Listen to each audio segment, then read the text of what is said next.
রাজশাহী তানোর উপজেলার কোয়েলহাট পূর্বপাড়া গ্রামে গভীর নলকূপ বসাতে খনন করা গর্তে পড়ে যাওয়া শিশু সাজিদকে, বয়স 2, দেখতে কয়েক দফা ক্যামেরা নামিয়েছে ফায়ার সার্ভিসের কর্মীরা।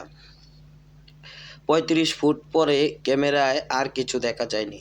উদ্ধারকারীরা শিশুটিকে দেখতে পাননি। তানোরের পাচন্দর ইউনিয়ন উচ্চ খরাপ্রবণ এলাকা। এখানে মাটির ১২০ থেকে ১৩০ ফুট গভীরেও ভূগর্ভস্থ পানির সন্ধান মেলে না। এ জমির মালিক কাসির উদ্দিন একটি গভীর নলকূপ বসাতে চেয়েছিলেন, তাই বছর খানেক আগে ৮ ফুট ব্যাসার্ধের গর্ত খনন করেছিলেন। পানি না পেয়ে গভীর নলকূপ বসানো হয়নি। সেই গর্তে পড়ে যায় গ্রামের রাকিবুল ইসলামের 2 বছর বয়সী ছেলে সাজিদ।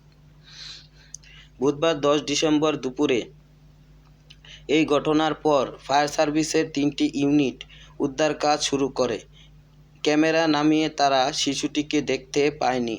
বিকেল থেকে ওই সরু গর্তের পাশে স্কেভেটর দিয়ে খনন শুরু করেছে ফায়ার সার্ভিস।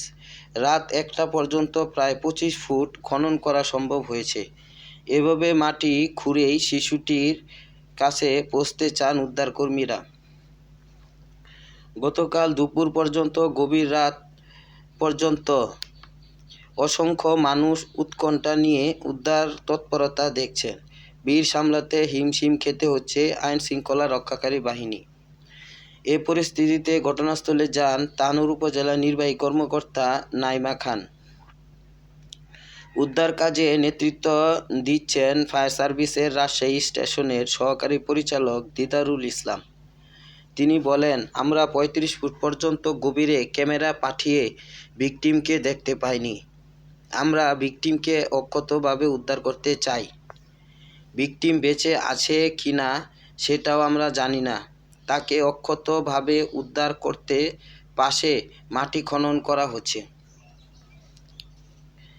ইউএনও নাইমা খান বলেন, ফায়ার সার্ভিস উদ্ধার কাজ করছে। সেখানে আইন শৃঙ্খলা রক্ষাকারী বাহিনীর সদস্যরা আছে। উদ্ধার কাজ চলমান আছে।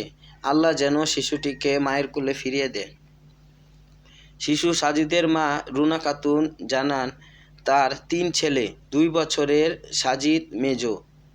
তাদের একটি টলি দেবে গেলে ছোট ছেলে সাদমানকে কোলে নিয়ে আর সাজিদের হাত ধরে তিনি বাড়ির পাশে ওই মাঠে আসেন। ফেরার সময় সাজিদ গর্তে পড়ে যায়। রুনা বলেন, আমি সামনে হাঁটছি, সাজিদ পেছনে। একটু পর পেছনে ঘুরে দেখি সাজিদ নাই, শুধু মা মা ডাক শুনছি। সাজিদের মা জানান, গর্তের মুখে খড় ছিল, তাই গর্ত বোঝা যায়নি।